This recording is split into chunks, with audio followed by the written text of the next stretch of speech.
Halo semua, balik lagi bareng aku Firly.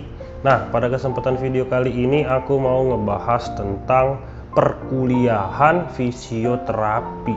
Karena banyak banget pertanyaan dari kalian semua, bagaimana sih perkuliahan fisioterapi itu sendiri, dan juga banyak fenomena orang yang bukan fisioterapi tetapi dia mengaku atau mengklaim sebagai fisioterapi.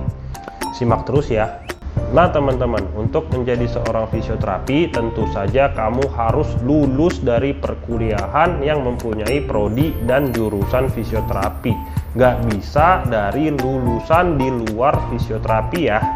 Tidak hanya itu, untuk menjadi seorang fisioterapi dibutuhkan waktu minimal 3 tahun atau diploma 3. Atau seperti aku dengan pendidikan sarjana dulu selama 4 tahun atau 8 semester, dan ketika lulus melanjutkan pendidikan profesi selama 3 semester. Dan jika kamu lulus mempunyai gelar FTR, kayak aku, FTR Muhammad Firly Ramadan.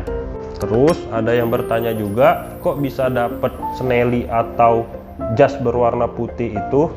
Nah, jas itu atau Snelly itu aku dapat waktu aku pendidikan profesi, teman-teman. Dikasih sama kampus, ya aku pakai.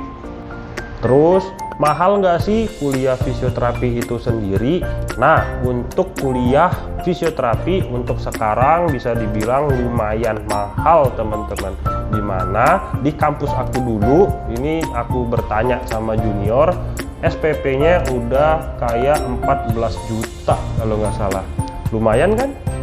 Tidak hanya itu, perkuliahannya itu juga susah-susah, dimana banyak yang ngebahas tentang biomekanik, terus fisioterapi yang berkaitan dengan olahraga, orang tua, anak, dan lain-lain. Pokoknya ngebuat kepala jadi mumet. Jadi kalau misalnya ada orang yang mengklaim atau mengaku sebagai fisioterapi, tentu saja aku sakit hati.